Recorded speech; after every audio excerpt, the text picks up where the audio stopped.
The reports coming out of Kwara State have been spreading fast, and what people are really talking about is how local communities are responding to rising security pressure. In different parts of the state, especially areas close to forests and long road corridors, residents have been living with fear for months. Travelers worry about moving on certain roads, farmers worry about their safety on their land, and families worry about loved ones who go out early and return late. In the middle of all this tension, stories began to circulate that local hunters confronted suspected armed criminals and managed to overpower and capture many of them. As the story moved from one platform to another, the language became more dramatic, with claims that traditional methods and strong local belief systems played a role in how the suspects were captured. Now, as we talk about this, it is important to stay calm and look at the situation clearly. What is really happening is that communities are under pressure and are looking for ways to protect themselves. Security challenges in Kwara did not start today. Over time, there have been reports of attacks along highways, cases of kidnapping, and fear among people living close to forested areas. When these things happen repeatedly, communities do not just sit and wait. They start to organize themselves, share information, and work closely with people who understand the terrain very well. That is where local hunters and community guards come in. These hunters are not strangers to the land. They know the footpaths, the hidden routes, the places where people can hide, and the areas where strangers usually pass through.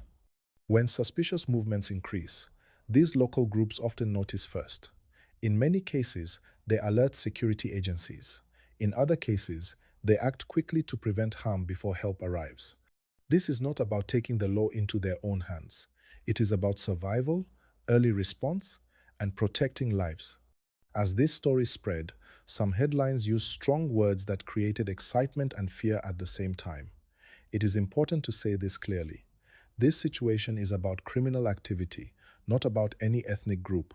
Criminals exist everywhere, and law-abiding citizens also exist everywhere. Mixing crime with ethnicity only creates more tension and distracts from real solutions. The focus should always be on stopping crime, protecting innocent people, and restoring peace.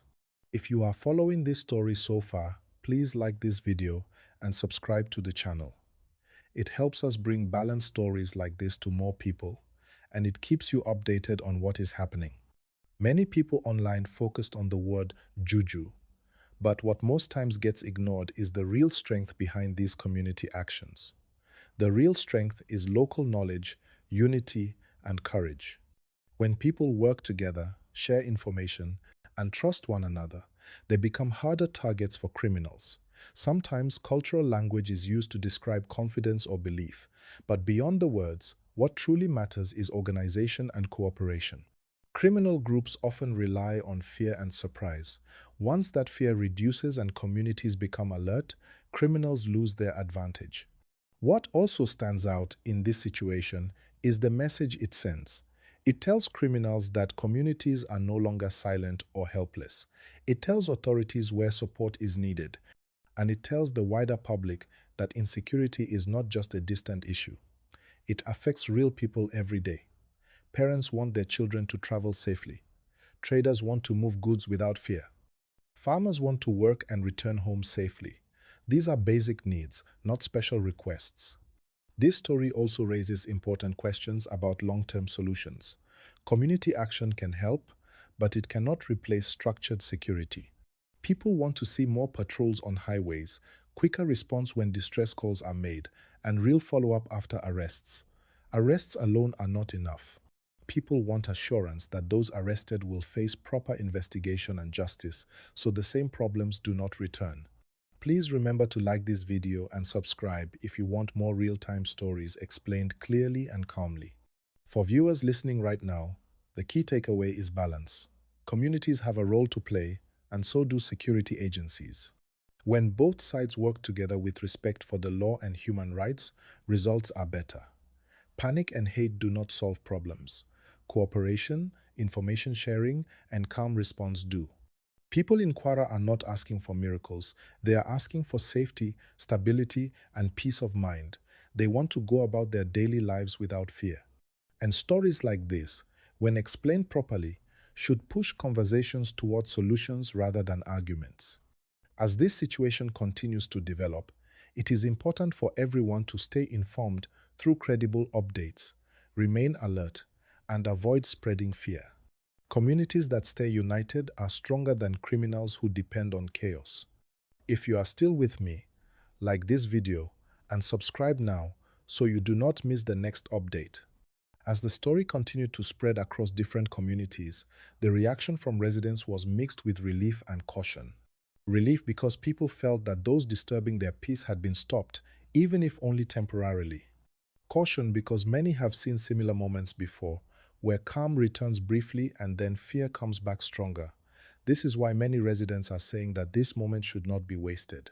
They believe it should be used as a turning point to rethink how security is handled at the grassroots level.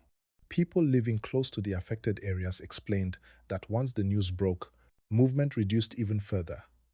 Some people stayed indoors, not because they were afraid of the hunters, but because they were unsure of what might follow. Whenever criminals are disrupted, there is always fear of retaliation or regrouping.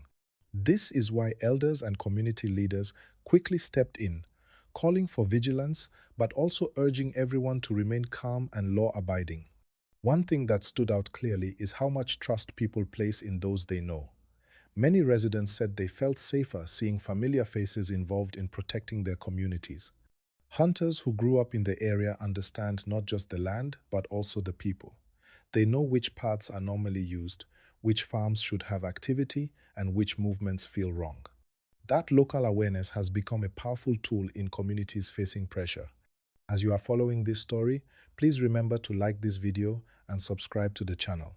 It helps us continue bringing clear and balanced stories like this to you. Another important part of this story is the role of fear itself. Fear has a way of weakening communities when it is left unchecked. People stop trusting one another, rumors grow, and tension increases. But when communities respond in an organized way, fear can be reduced. That is one reason this story has captured attention.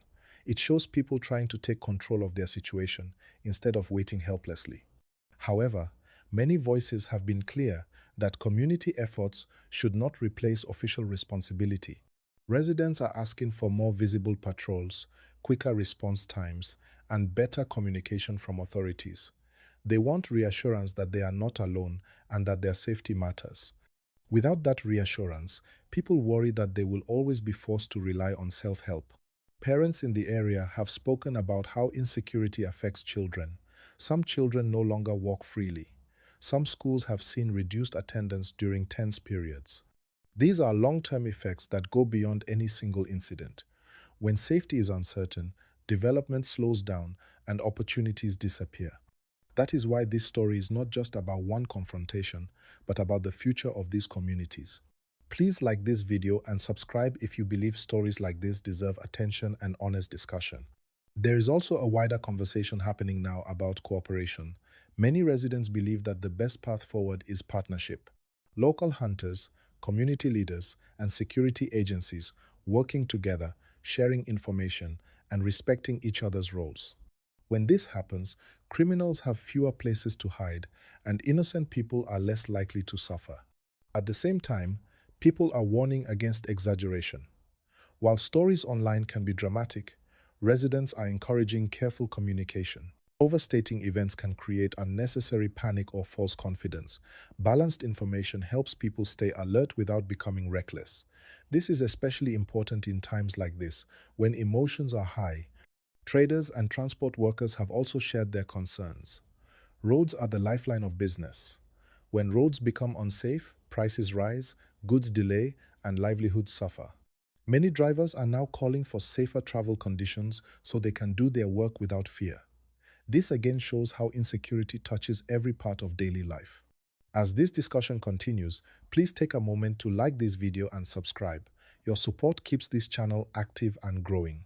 Community meetings are now being held more frequently.